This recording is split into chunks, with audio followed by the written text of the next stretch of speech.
Thank you all so much for being here. Thank you all so much for doing this and for your unbelievable work. I am truly honored to be moderating this panel with extraordinary artists and luminaries who have demonstrated their commitment to combating anti-Semitism, fostering tolerance, and preserving history through their very compelling work. I thank the Paley Center for curating, I should say, this conversation about anti-Semitism and allowing me to be a part of it. I think it's safe to say that the past 2 years have revealed more to Jews around the world than any time since the Holocaust. Since October 7th, we have been forced to confront a piercing reality. Anti-Semitism isn't just simmering, it is flourishing in broad daylight, nurtured by a hyper-polarized political environment and geopolitical realities that have yet again normalized the most ancient form of hatred. But I firmly believe, and this panel gives me that hope, that we are experiencing an awakening, a renaissance, due in part to projects like the ones that we'll learn about tonight. And I think it's fair to say that all of these artists have felt a moral imperative to use their artistic tools and talents to shine a light through history, truth, and common humanity. Recently, I attended a premiere, many of you may have watched this, of a series called Red Alert. And the Israeli director was asked how he was able to create this work after experiencing such trauma and unimaginable pain. And he said something incredibly poignant, which has stuck with me and I think is so applicable to what we're going to do today. He said, as an artist, creating is a form of healing and a form of communicating. That's exactly what each of our panelists tonight have done. They've channeled their efforts to creating, helping to heal, to educate, and to communicate. So without further ado, I want to tell you a little bit more. I know we got a brief introduction about each of our panelists, but I'm going to read a little bit more of their bios so you can understand just how impressive they are, and then we'll get into the brass tacks of it all. Bryce Thompson is an acclaimed documentary fashion and celebrity photographer who has captured famous faces like Cristiano Ronaldo, Cindy Crawford, Martha Hunt, Billy Porter, some of those you saw tonight, and many more. His powerful project, Borrowed Spotlight, featured some of the world's most notable celebrities paired with Holocaust survivors to share their stories, and we will, of course, talk more about it. David Kassan is an internationally recognized painter whose work blends realism and historic reference. For over a decade, he's been painting those life-size portraits of Holocaust survivors and pairing each of these works with video testimony, as you saw there, to preserve their stories. His most recent project is entitled Facing Survival. He's been exhibited in museums across the US. And unfortunately, Jillian's not here tonight. I'll skip her bio, but you should definitely look her up, check out her work. It's incredibly powerful. Maya Benton, aside from one claim to fame, which is that our sons play on 10U baseball together, so we're usually covered in dirt at a baseball field. This isn't usually how we interact. But aside from that, she has some professional credence too. Maya's claim to fame is that she's an internationally renowned art curator. She has held positions at museums for more than 30 years, including the Getty, some of these you might have heard of, RISD Museum, Jewish Museum of Florence, Italy, Harvard University Art Museums, and for the past several years, Maya has been a visiting professor at Yale. Her current project includes establishing a Jewish vernacular photography archive and forthcoming book on Jews and photography. And Maya, by the way, was raised by Holocaust survivors in a Yiddish-speaking home. And last but certainly not least, Professor Asher Matatias. Did I do okay? That's fine. It'll pass. I've been called many names. This is Mattathias Works, Mattathias. Is that better? Okay, Asher, if I may. Asher. Okay, Asher is a professor emeritus at St. John's University. He is a Holocaust survivor, as you saw, and he has an unbelievable, remarkable story, which I'll let you tell a little bit more. I look forward to that. He has spent so many years since moving to the United States dedicating his life to educating about the Holocaust. He is a frequent public speaker on the Holocaust, anti-Semitism, the Names Not Numbers Project, and connecting schools with living Shoah survivors. So thanks to our panelists for joining us. I do want to give a little bit of context before we get into our incredible projects we're going to talk about, which is the ADL says that there's been a 344% increase over the past 5 years and an 893% increase over the past 10 years in incidents of anti-Semitism. That's the highest level that the organization has recorded in its 46-year history. So Asher, I want to start with you. I know you were very emotional during that video, which in turn made me emotional, and I'm sure many in the room. Did you ever think that you would witness the normalization of anti-Semitism in your lifetime again? No. I'm by nature an optimist. My name is Asher. When I was born, December 3rd, 1943, my father named me Asher, and there is a story there. His kid brother was Asher, and in 1940, he was a young man of 20 who was working in nearby Larissa, another city, with my future father-in-law, Moshe Frances. They were both single, very eligible. And lo and behold, in 1940, a siren sounded, the invasion by Italy's Mussolini, and they were to go to the shelter. Moshe was typing something, and he said to Asher, "You go ahead, and I'll follow you shortly." While he crossed the street, the square, to go to the shelter, a bomb landed right on his head, killing him instantly. So when I was born, instead of being named Shmuel, Samuel, as is the tradition in Sephardic homes, to be named after the grandparents, I was the Bohor, not the Hamor, the Bohor, the firstborn. I was named Asher in honor and in memory of my late uncle. Anti-Semitism is the oldest hatred. And if you want to find the origins, there are many places. But Greece is the fountain of anti-Semitism, going back even older than Christianity.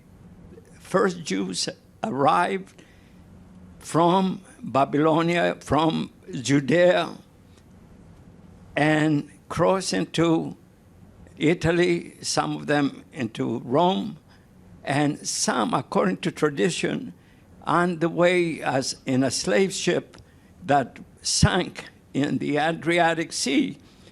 The survivors, a few of them, swam across to the Greek side and found the ancient city of Yanina. Yanina today has a synagogue, the only one. By the way, you're invited to come and visit 280 Broome Street.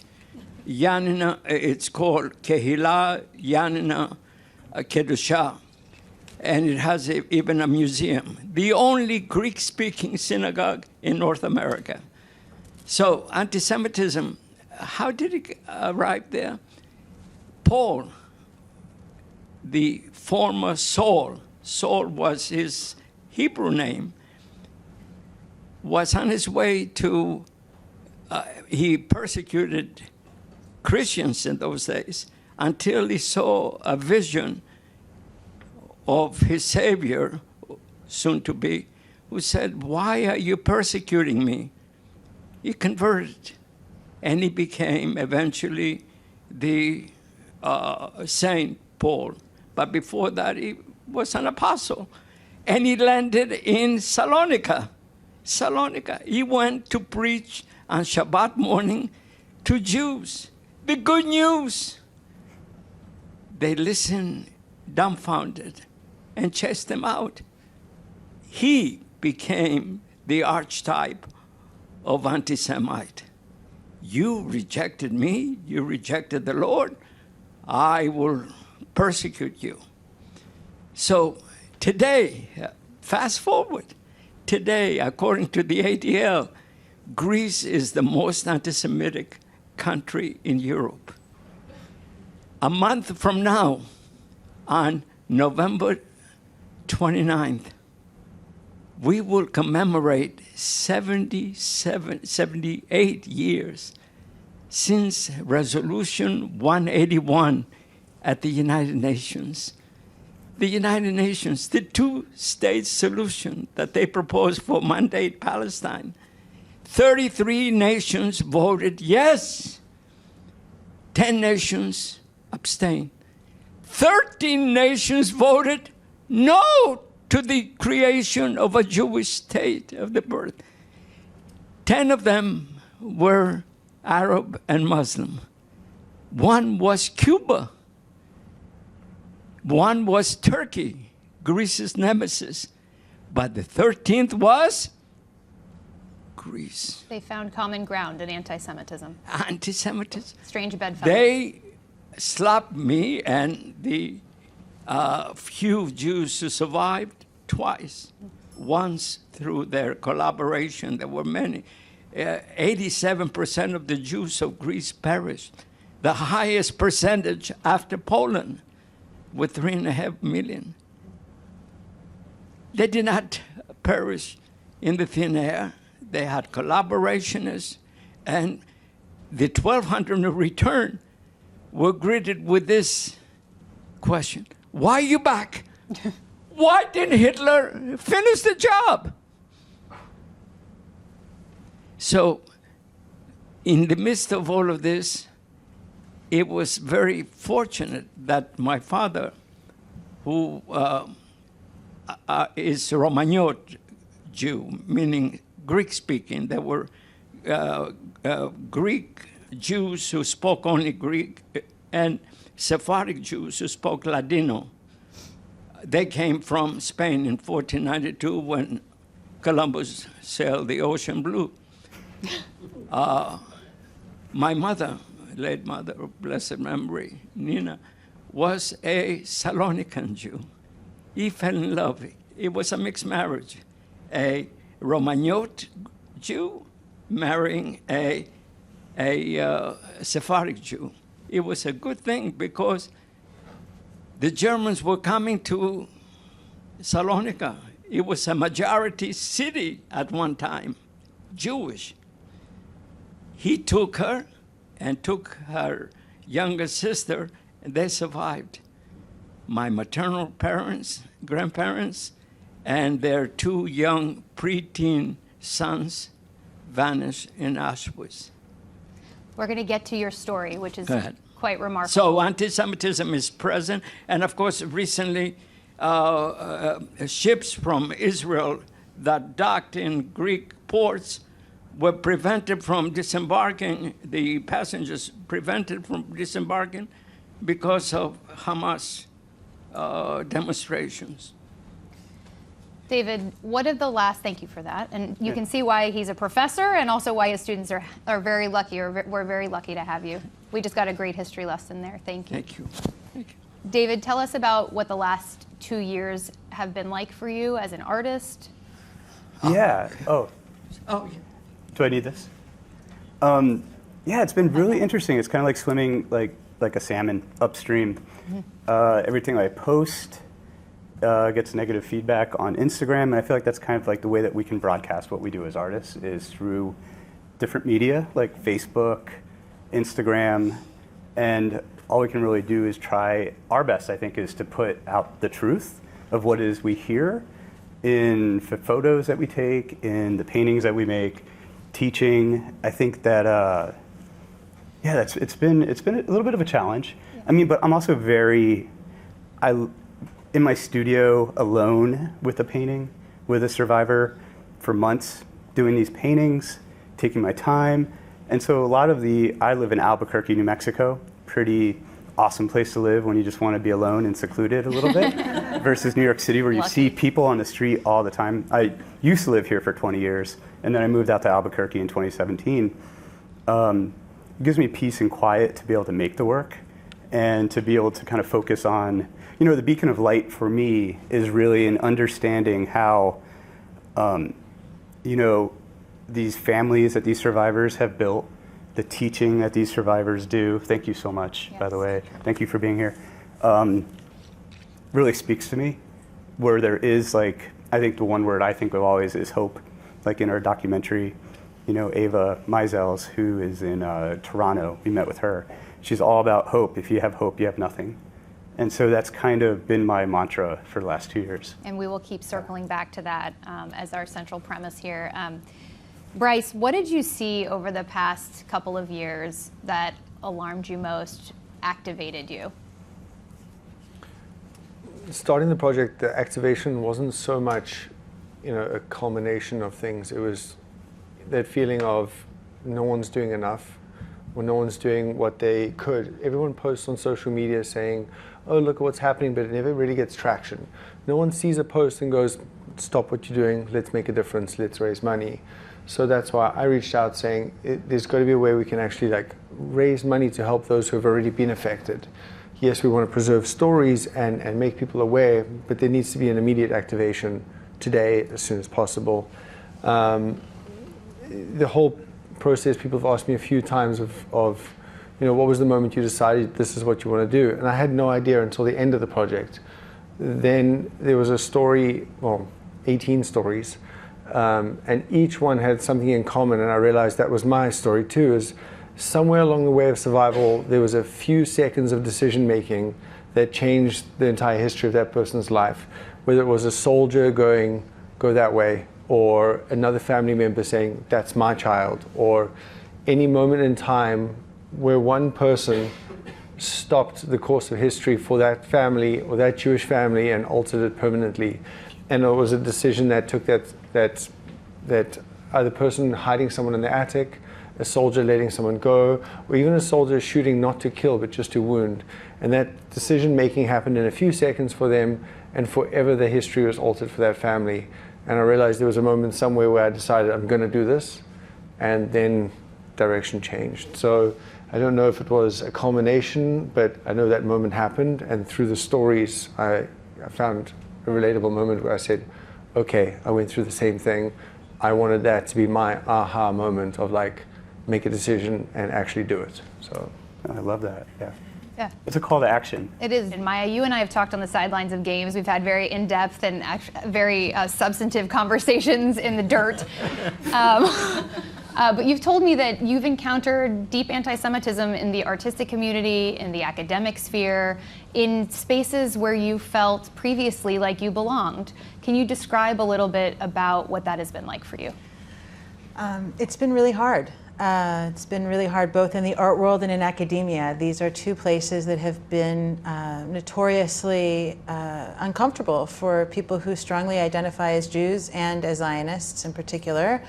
But not only, even people who are anti-Zionist and Jews are finding it uncomfortable in the art world unless they kind of denounce their connection to Israel in order to gain acceptance in the art community, in the museum community.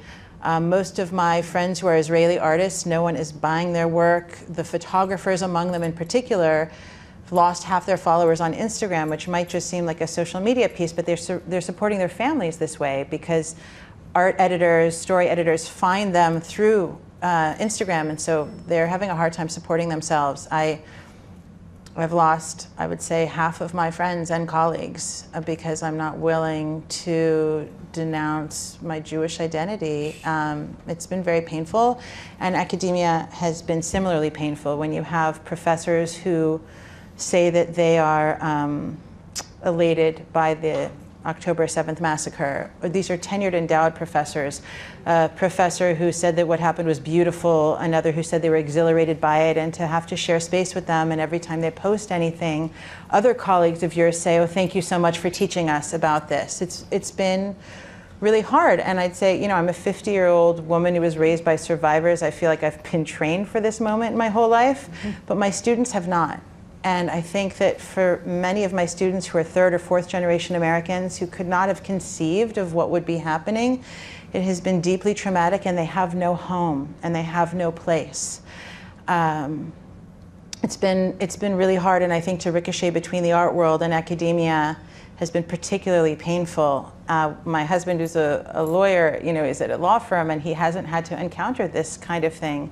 And yet, when he came back to a university campus, he realized that what I was describing is palpable as you walk through the halls. And I think for an 18 or a 20 or 22-year-old to have to grapple with this And to have to choose between your Jewish identity and your social community is a very painful choice, especially when you don't have enough lived experience to be able to really defend your ideas. It's a lot to ask of anyone, much less an 18-year-old.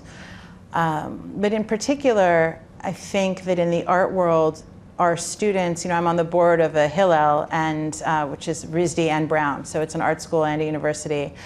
And our art students know that they're going into a world where they cannot foreground their Jewish identity. So when you go to museum exhibitions and you see exhibition text, every kind of cultural or gender or sexual orientation identity is foregrounded as an interpretive filter through which to understand artwork. But Jewish identity is being removed from those labels, and artists are being told this is not part of how you can interact with your work. It's very hard. Yeah. And it seems... Have you witnessed what I occasionally, the bifurcation? Professor, we're not anti-Semitic. We're just anti-Zionist. Yes. I said, this is the same coin, two sides of the same coin. If you are anti-Semitic, you are anti-Zionist. Or anti-Zionist, you're anti-Semitic. All you have to do is read the late Martin Luther King's letter on the subject. He said, don't give me that baloney. Anti-Semitism, anti-Zionism is ipso facto anti-Semitism. And now we're saying the quiet part out loud, I think. Maya, I think all of us on this stage to some degree have experienced, obviously many of us, some of us more so, have experienced the feeling of having to qualify our identity. Yeah. Having to background it instead of foreground it. I like the way that you put that. But I also think that all of you exemplify the idea that you can deeply entrench yourself in your craft and make that a point of healing. I know that when I've had moments of hopelessness and look at the media landscape, that it reaffirms my commitment to be a good journalist and to use my Jewish values to guide me. Let's get into your projects, which I think do provide the hope that so many are looking for in these dark times. I think we've gotten a little glimmer of light now, but Maya, I know that you were part and parcel to curating the exhibit, the exhibition, the photography of Live to Tell. Jillian's not here to talk about it herself, unfortunately, but can you tell us a little bit about her process, about what you observed as curating that exhibition or that art form, the fact that she called it, I believe, guerrilla art, like she sort of didn't ask permission, by the way, to go and project these beautiful images of Holocaust survivors all over landmarks in the US and beyond. And I think that's a testament to our grit that we'll just do it. But just talk a little bit about Live to Tell for Jillian, and then I'll talk to you about being a model for Live to Tell. Well, and actually my own mother was photographed in the Live to Tell project, so it is a personal project to me as well. Jillian, I want to step back and talk about Jillian's broader practice for a second and where Live to Tell fits in, because I had curated her traveling exhibition, Southern Rights, which is about racial segregation in the American South, and a generation of African-American adolescents and young adults who are grappling with the legacy of segregation and racially motivated violence. And it might seem that these two projects are disparate, but I think that what unites them, and also with Bryce and David's work, is visual activism. These are all artists who in their practice don't want to just document the world, but really want to change it. And so the notion of concerned photography in Jillian's case, or visual activism, I think is what unites her practice also with the projects here. And increasingly, I think that artists are deploying their work as a way not only to reflect what's happening in the world, but to really try to grab people's attention and affect change, affect social change through the photography. And Jillian did that. Actually, her previous project had effectively integrated these racially segregated proms and homecoming rituals in the American South. And my hope is that her work with Live to Tell and documenting these survivor stories when we're losing so many every day, and the intense effort that's being made to build this archive of stories before it's too late. And we're all aware of the precarity of these stories, that there has been for 25 or 30 years this almost anticipatory anxiety about what will happen when there are no longer survivors around to tell their stories. And I think the primary way through which we have narrated a kind of collective history of the Holocaust has been through living testimony. What happens when we no longer have that living testimony? And so these projects are so crucial to starting to figure out how we tell this story to a new generation. And so Jillian has been documenting not only New York and Florida, but in Germany, in Czechoslovakia. She's also about to go to Paris, other places to try to find, and Greece is of course on the list, to find these stories. And many of the survivors have not told their stories before. You would think with Fortunoff and Shoah that all of these stories have been told. They haven't.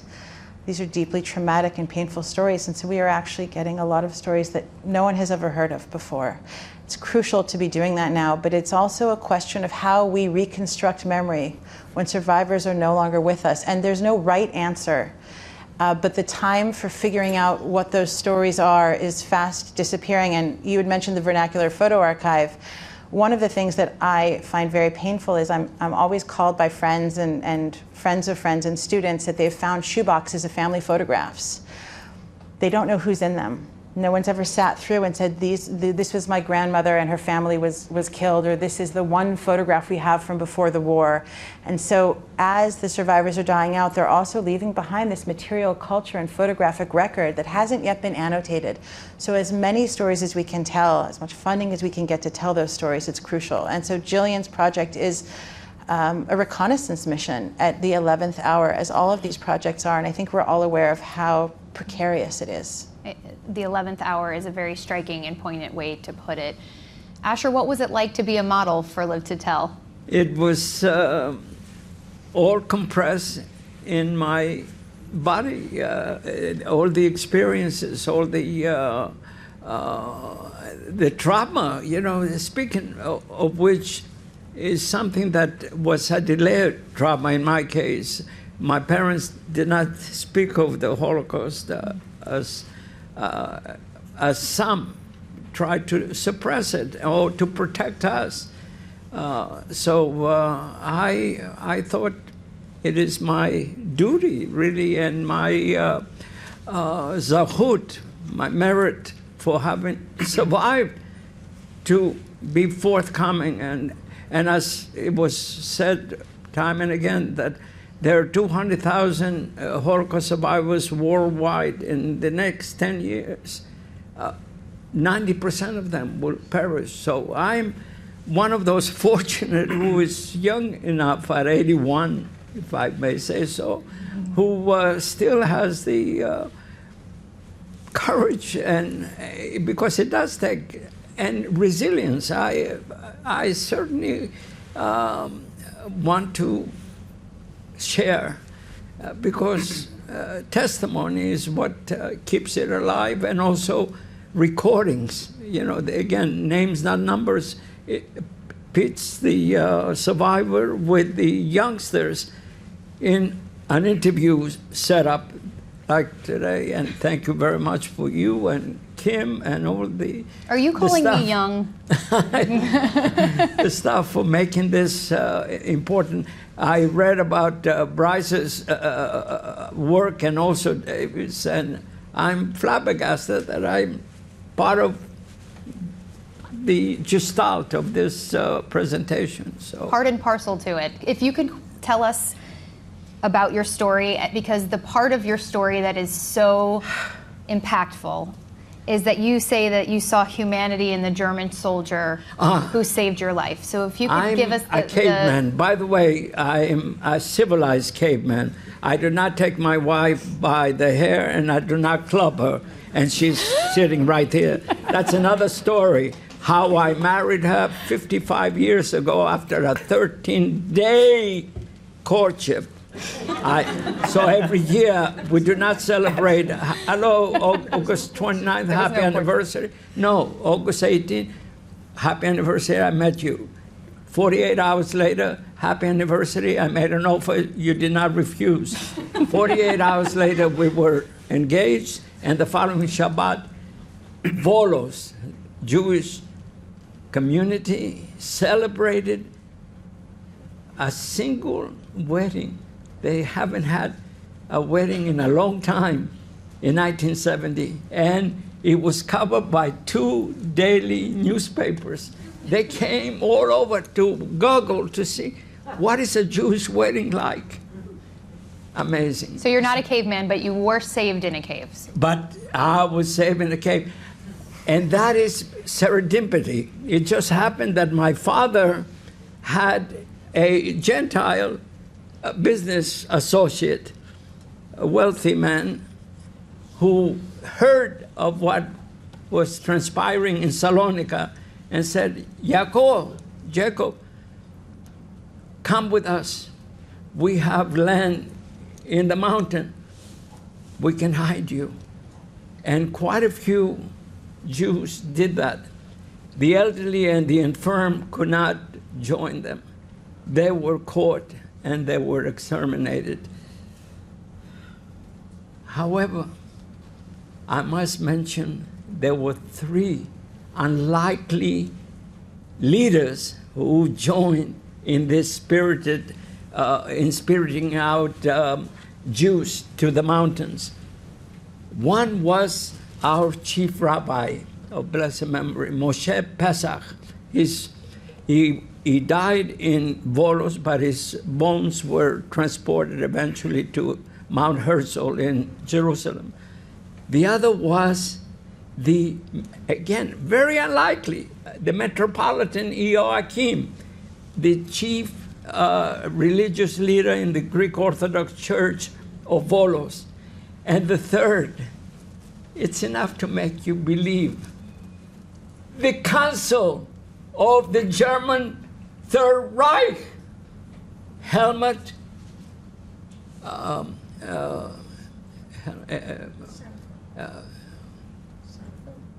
Scheffel, Helmut Scheffel, that's right.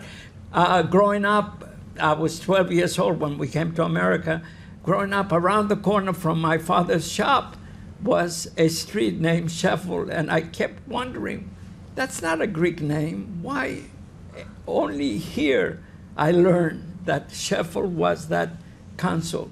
He joined forces with the other 2 religious leaders to notify the communities, please, you have to do the Christian philotimo. Philotimo is besa, decency, the decent thing to do to help your compatriots, even though they're Jewish.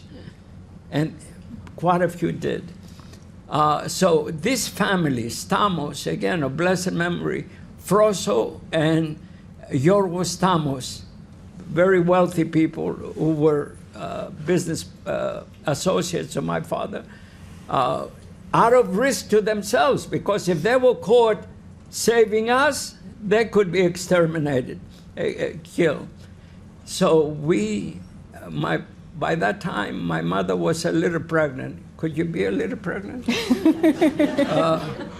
Lo and behold, when the time came for us, it was a makeshift, primitive, no lights, earthen floor, but it was some kind of refuge. She gave birth. A midwife came from a neighboring village to deliver her.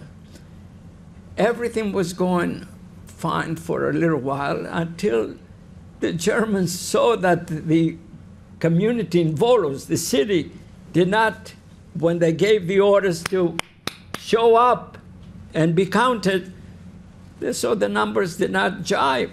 They started to comb the countryside. Lo and behold, there came a day, during the daytime hours, my father was involved in foraging for food or helping the underground, the resistance. So just imagine the nativity scene, mother and child, as a German patrol discovered them.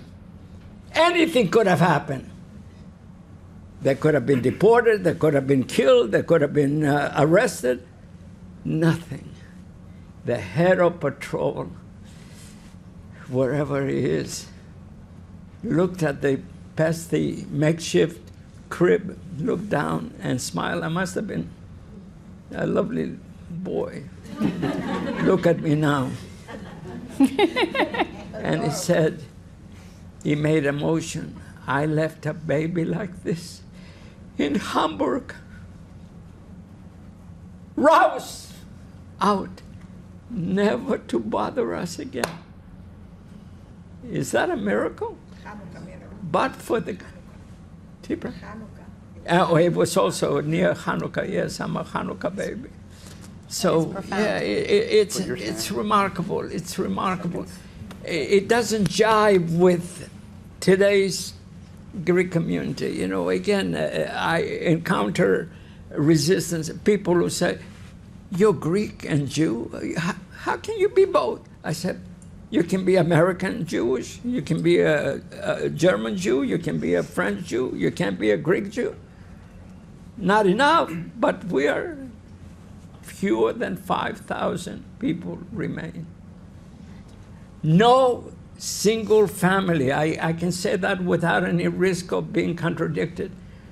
Not a single family in Greece, a Jewish family, lacks a Christian connection. That gives us faith that in this moment we are not alone. That gives us faith that people can transcend their prototypical role and be kind and show empathy. Because of that, as I said, I have grown to be what I am. That's why I cannot be against refugees or immigrants. You know? This is America. I just... So, Bryce, we see why it is compassion and forthcoming and empathy. And if you, as Anne Frank said in her book, if you cannot give anything, give kindness. I love it. Fundamental lesson of all. Yes, thank you. Bryce, you can see why it's so important what you have done through Borrowed Spotlight to give the spotlight from celebrities to Holocaust survivors. Tell us a little bit about your background and what drove you to this project. And also, on top of that, I'm going to pepper you with questions, answer whatever you want. I know you approached many celebrities for this project. We talked about it before this. And you have quite a few who said yes, but there were also quite a few who said no. Many more said no than said yes. So just describe the process, the inspiration, the process of gathering together those celebrities and Holocaust survivors and some of the most poignant interactions that you witnessed. To answer your first question, my background, I'm not Jewish, but my connection is my mother married a Jewish man in her second marriage. So my brother and sister were born Jewish, and the Jewish community in South Africa is a very strong one. I would say there's anti-Semitism everywhere, but in South Africa it's a very tight community, and they take care of each other and they take care of those around them. So, you know, I had many seats at many Shabbat tables, and any opportunity I needed, they always welcomed me in and given to me. So my connection to the Jewish community is that I was always taken care of without having to even ask. So it felt like the right thing to do, to give back, as well as was close to home. My brother and sister are Jewish. Although I am a lot older than them and I didn't go through the same bar mitzvah, bat mitzvah, and I wasn't around that much at that time either, they are still, you know, my people. So that's my connection to the story, although not as direct as many others. You know, I'm from South Africa, which means I'm half Dutch, half British, and a little mixed in the back there somewhere. You know, my father's side goes back many generations in South Africa, but there's, you know, like I said, my Dutch grandmother fled during the war, and my British grandmother did the same. So there's a few other mixes in there as well. So I grew up learning history about World War II and how horrible it was. The difference between Stalin and Hitler and all those things was just, you know, how I grew up. To answer your next question, to move on, the celebrities. It was a workshopped idea. It wasn't something I just, and happened. It went back and forth for about 6 months before any photos were taken. A lot of PR, a lot of ideas, a lot of, you know, how to do something that moves people but doesn't offend 50% of people. We got it down to let's only offend a few people. And even then reaching out saying, well, telling a Holocaust survivor's story requires people to want to hear it. And they have to go and look for it and listen to it and be engaged. that's getting harder and harder to do, and the numbers are becoming fewer and fewer. As incredible these stories are of survival, unless they're being acted out on the big screen, a lot of people don't give them the time they deserve. So that workshop idea with myself and a team of people was, let's lend from my celebrity side of my career and see who's willing to just give us an hour of their time. That's all we asked, was 1 hour. In that hour, we would not hold any big conversation other than, please meet your survivor, let's ask them a question, and if a conversation flourishes, fantastic. If not, if you could please just lend us your social media, your spotlight, and your fame to be with that person.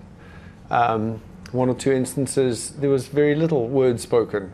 Other times it was a conversation where people changed their flights for their next appointments and stayed. Kat Graham cried about 80% of the time. It was fantastic. It was just raw emotion and honesty, which was lovely to see. My role in that was really just initiating conversation or knowing a few back points to kind of like guide things back onto a path. Many Holocaust survivors' proudest topics are their family. So sometimes we're down to the grandchildren's achievements, and I have to bring it back to survival. I heard one survivor recently call their grandchildren their bank account. Yeah. Like, this is my bank account. My lot in life is my grandchildren. And I did appreciate that my grandchildren are my revenge, was the big thing. But once we found out what their careers were and their earnings, and we were, okay, let's go back that way. And we would do that. But so that's all we asked for, was 1 hour with a celebrity whose time, from Jennifer Garner, who had to drop off her kids somewhere to be there, and Ashley Benson, who hadn't announced she was pregnant, but like went from appointment to come and give us time. That was amazing. The flip side to that coin was we needed 18 yeses. We went through probably 50 to 60 no's. What do you think that stemmed from? Was it conflicts of scheduling, or was it something deeper? Two things. One, we started the project before October 7th. So when it was just do you think Hitler was bad, was the main thing. And if it was yes, come along. And still then the thing was, okay, but I'm taking the sides of Jewish people in life. And I'm like, yeah, against Hitler. Seemed like a no-brainer to me. Not as much. After October 7th, the conversation shifted quite dramatically, because now you were really taking a political stance. Even though our initial ask had not changed, the worldview had changed. And I think the yeses came from people who thought that their involvement was either not a problem for them or it was survivable to their careers. And that's kind of what I looked at. Like, could you do this and go back to work and not be cancelled? Cancel culture is a big thing across the media and celebrity platform. Did you say the wrong thing? Did you see the wrong person? Did you support the wrong cause? You could lose your contract. You could not go back to work. And that's a big thing for these people. And I respect that decision too. I know a few of my clients that I was, quote unquote, family with. I don't work with them anymore. It's not a loss at this point. I'm like, good, show me your true colors. But a lot of celebrities, that alters the path of their career, So I think they were cautious. I think their PR teams might have thrown anchors. Mm-hmm. I think it's not that one person you're dealing with. I try and remember that when that person says no to me, it's probably a big conversation that happened behind them, and a few no's came back and they relayed that back to me. I try not to take it personally, and I'm just grateful that there were enough yeses, and hopefully many more, so we could do part 2 and solidify more stories and share them. We had, I think, 2.5 billion impressions on our stories. I was just going to ask about the reach, and I think what you did is truly righteous. And just those 18, even though it's only 18, first of all, 18 is a lucky number. It means life in Jewish numerology, so that's symbolic. I know that was probably intentional, but also we're taught as a tenet that we should look for the light, and so at least you found 18.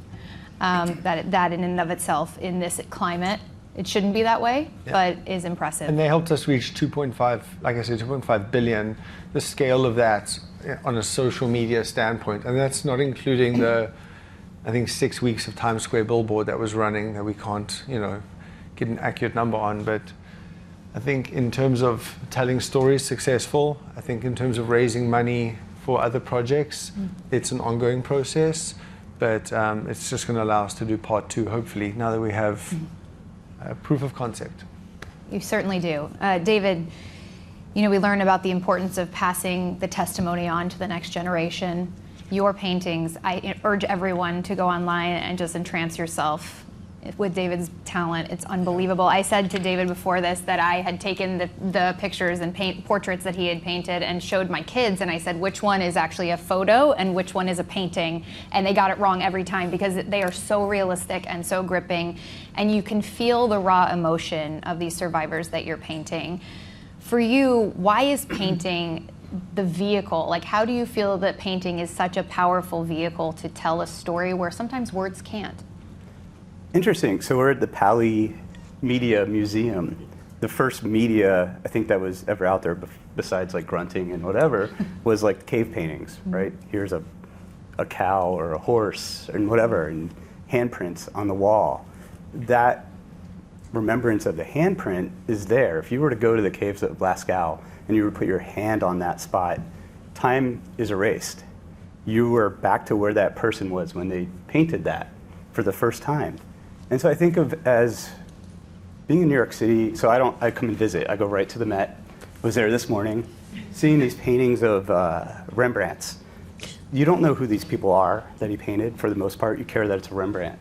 For me, I want to have my paintings be around for 500 years, 600 years, something that is lasting. We were talking about archives. I forget who I was talking to about, oh, yeah, right, the curator here, about archiving media just in the green room, and how it was like VHS tapes, and then it was DVDs, and now it was like MP4s, and all that stuff needs to be constantly updated. Painting doesn't. The painting is there. I try to paint everything life-size, so that when you're in front of the painting, you see all the texture in their face. I want to paint you so bad. I've been painting them in my mind. Do it. Yeah. That's flattering. As a painter, I just want to hear him talk. I don't want to talk. I'm kind of introverted, and you guys all scare me. Your next subject. Yeah. You're doing great. And so as a painter, I'm a listener, and listening to the stories. So my process is I'd meet with a survivor for like a day and just hang out. I always raid their liquor cabinet, see if they have something that we can cheers, to the life that they've lived and the families that they've created, and be inspired by them. And then I take that back into the studio. I use photography.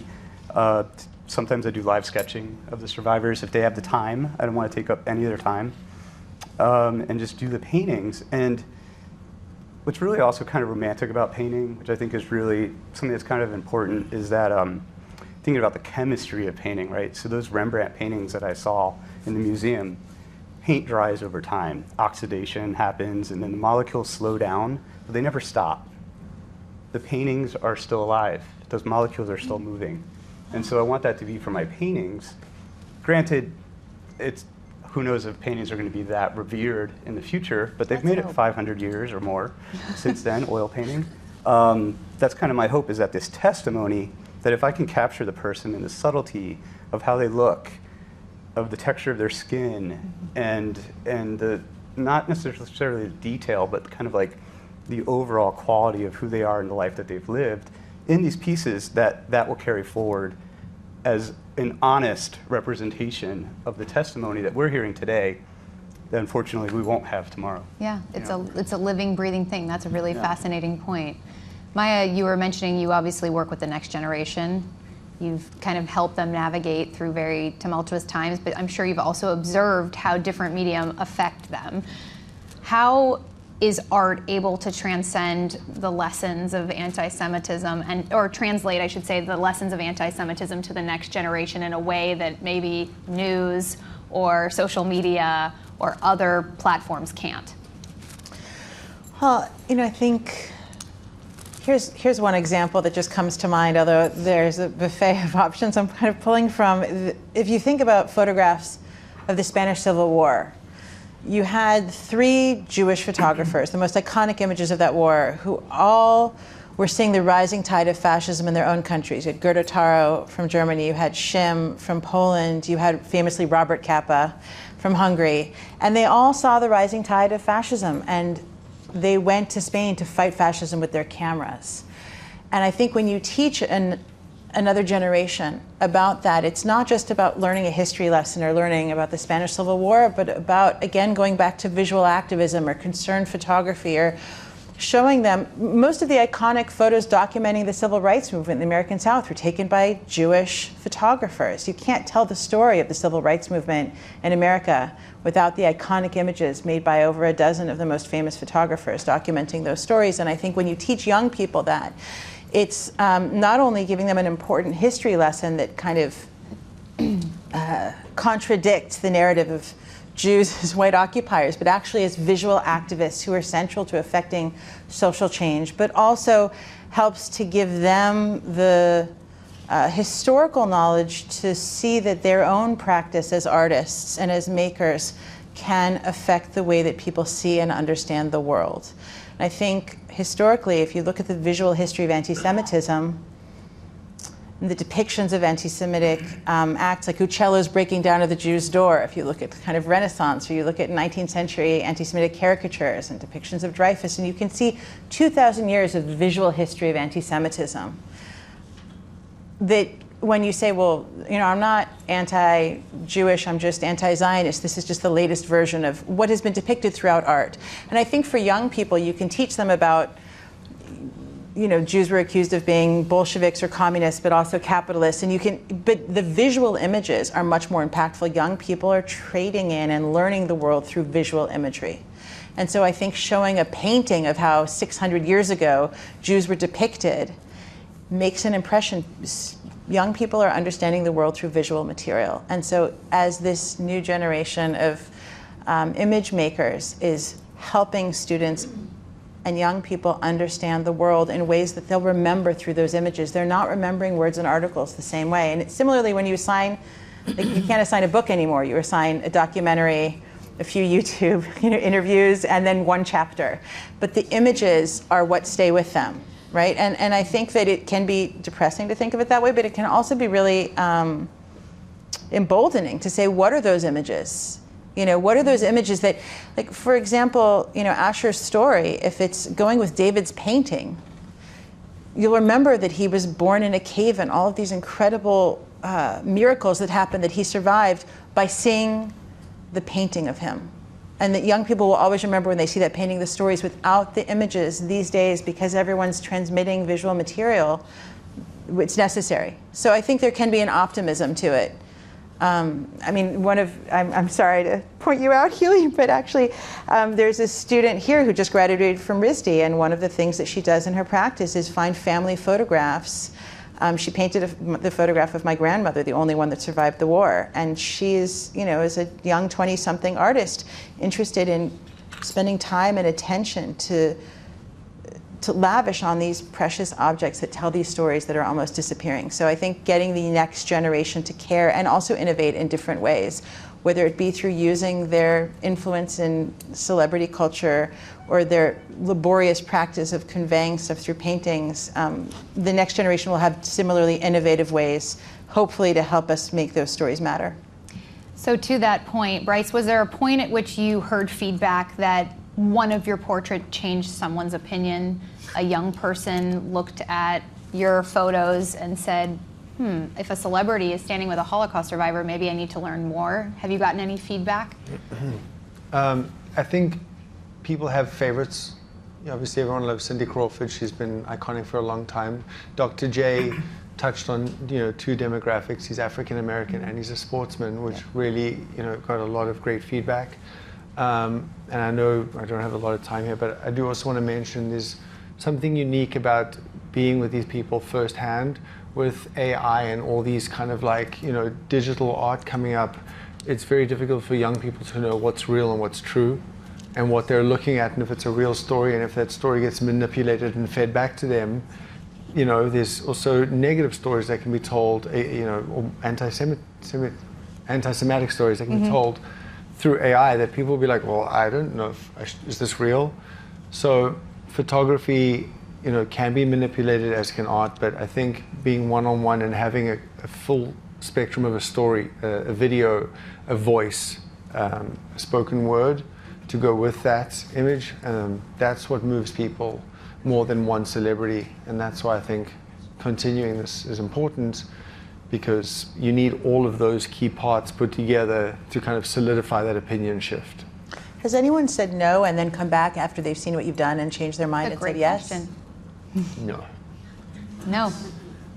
I wish. We've had no twice from people, and again, it just lends back to standing up for something else. And I'm confident that going back to those people now, we might get more yeses. There has been outreach, we have shot on, but one thing I didn't mention is, I'll be brief, I wanted non-Jewish celebrities. It was important to me that other non-Jewish people stood up for this. As you can see, David Schwimmer, and there were a few Jewish celebrities in there. Snuck in there? Because some people are too big to say no to when they actually volunteered themselves without being asked. David Schwimmer, he's my friend. But the point is, I wanted non-Jewish celebrities. That was my initial ask, was a wide age range, and please, stand up for something other than yourself. So that's going to continue. Okay, David, one last question, and then we'll have a closing thought. Hate seems to often come from a lack of empathy and proximity. How do you believe that art can curate empathy? That's a tough one. I don't know if it can yet. It's fair? I mean, yeah. Short answer. Have you gotten, I'll ask you the same question I asked Bryce. Have you gotten feedback when you've shown your work to a younger generation? Have you gotten feedback that it's made them think about things differently? Mostly from art students. And my whole project, I want it to be intersectional, where I want people to paint their culture, paint their refugee families coming into America, because it empathizes, it gives empathy to, it basically humanizes everybody. I think when someone spends a long time to get to know somebody, because our most valuable asset is our time, you spend that in doing something that's a painting or photography, putting it into that. It's really interesting, because my family was refugees from Ukraine in 1923. They came to America. And so I have so much empathy of understanding people as immigrants coming, just like we were talking, Asher was describing earlier. It's like hard to not have empathy for people seeking a better life in America, you know what I mean, as like a thing. And it took, I think, 2 years for my family from Ukraine to finally get to America. They were helped by a Jewish organization when they were in a displaced persons camp in Austria. And they finally were able to get on a boat and come to America. It's really amazing. So for me, my grandfather was 3 years old when that happened, and he had all these stories about what shtetl life was in Ukraine and just beautiful things. I never got to meet him, unfortunately. He left when my dad was only 15, complicated. And so for me, painting the survivors has been my way of connecting. That's just a quick background. But yeah, I guess I'm not like interacting that much with people. Like when I do the exhibit, You're in Albuquerque? I had an exhibition at USC. The whole project started as an exhibition of paintings, and usually it's from the survivors' families. So I did one painting. My favorite interaction was just one painting I did. It's an 11 survivors of Auschwitz, all life-size, 18-foot painting on purpose. Wow. And one of the survivors was just like, that's me, that's my hands, And just her family. What's also really hard, I guess, is, as we know, we're working with survivors, is that we're losing them every day. And so like Ben Lesser, who has started this Ahor Foundation, passed away 2 weeks ago, And then 3 years ago, Ed Mossberg. And so I think that's something that I'm kind of dealing with. Yeah. As you guys, well, spend time with the survivors and family and stuff. I think that having Asher here, the work that all of you have done to bring this to the foreground is remarkable. I think everyone here is better for having heard from all of you. I just had a final thought, which is I'm sure a lot of us watched those emotional reunion videos as the hostages came home, and one of the prayers that the families kept shouting out was the Shehechianu, which in Jewish life is a prayer that thanks God for life, for sustaining us and bringing us to this moment. As a final closing thought from each of you, what gives you hope in this moment?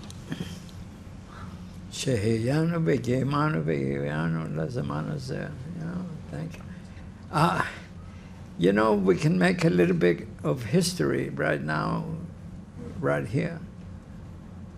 I mentioned the resolution of 1947 and Greece's anti-Semitic vote.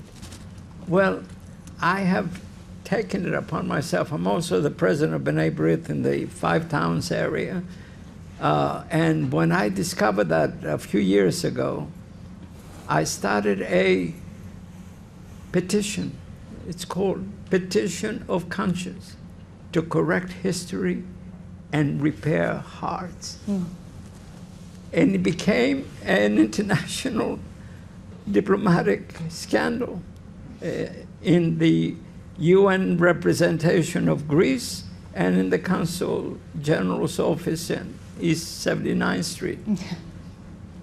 A petition. I gathered signatures from 10 countries demanding that Greece repudiate that vote. I said a great nation like the United States did so with the Japanese Americans. And on top of it, we gave them 20,000 tax-free checks. We're not asking for money. We demand a withdrawal and an apology to Israel and Jews everywhere. So if you have the encouragement and the inclination, pick up the phone or write a letter demanding that Greece do that. The other thing is, and I have a relationship also with the Archbishop of the Archdiocese of Greece here, the Greek Americans, Orthodox. I said, Your Eminence, how can we have a relationship if you still consider Jews the killers of your Savior? Every day in the Catechism of the Greek Orthodox Church, I reminded him, I didn't need to remind him, unlike the Catholics, whom they consider, and he said, they're heretics. 1.5 billion Christians you dismiss. You cannot charge Jews with deicide. You must alter the dogma. That's asking a lot. But I want you to be aware of that. So next time you meet a Greek, ask him, are you a Zionist? And he will say, no, then you're no, I'm not anti-Semitic. So I hope we can make something. We are Americans. We have a tremendous history, and we can make those who are less tolerant, more ignorant and bigoted, better human beings, and in the process, we become better. Thank you. Thank you. In my next life, by the way, I will be born American. I don't want to go through immigration.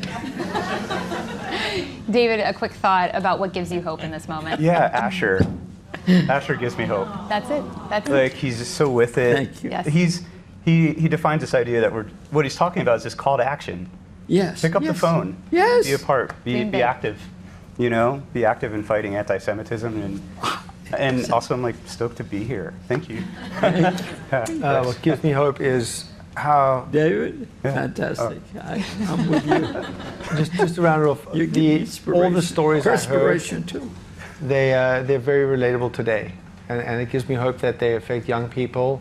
As a parent, hearing from survivors about how they sacrificed for their children. Some of them gave up their lives, and I was speaking to the children. It's relatable today. When you become a parent, you realize you'd lay down your life for your children, and that gives me hope. Yeah. Maya? Yeah. Well, you started with baseball, so I'll end with baseball. Actually, Ariel and I have, as she mentioned, kids on the same baseball team, and my son's a catcher and hers is a pitcher. And it's on the Upper West Side, so there are a lot of Jewish players. And, you know, we haven't actually talked about this, but when I watch these boys on, I'm going to cry because I'm a crier. You know, my grandson, 3 of his 4 grandparents are survivors. And I sometimes, and there's another kid on this team who's alive because a Polish woman hid his grandmother in a barn in Poland. And you have your family history. And I do find myself, which we haven't talked about, because I'm not such a baseball fan. Ariel knows more than I. I'm a little too into it. So I think of other things when I'm watching baseball. But what I often think about is I watch my son on this field, and I think of all the millions of miracles that had to happen for him to exist. And I watch Freddie, and I watch, you know, Mayer, and I watch these boys playing baseball, all of whom a million miracles had to happen for them to survive. And in my family, the only ones who survived were my grandfather and my grandmother and my mother. And my son, I see him playing baseball, and I think of the millions of miracles that had to occur. And every year at our synagogue for Rosh Hashanah, they do these 2 things that always just level me. And the first is they play the survivors in Bergen-Belsen singing Hatikva. It's the recording of it. And I lose, my kids look at me, they're like, oh no, because I just lose it. And then they ask all the babies born in the last year to get up on stage. And I just, I mean, just thinking about it slays me. But that is what gives me hope, that in the midst of this undescribable trauma and loss, that we are surviving, and that my kids are the product of a million miracles, and so many weren't, but that we are surviving and making life, and that will continue. No matter what happens, we will endure and we will continue, and that gives me hope. Bravo. You're magnificent. You brought us all together. Unbelievable. Thank you all for being here. Thank you. You give us hope that you're here to have this conversation, to hear this conversation, and hopefully carry it forward. Thank you so much. Thank you. Thank you.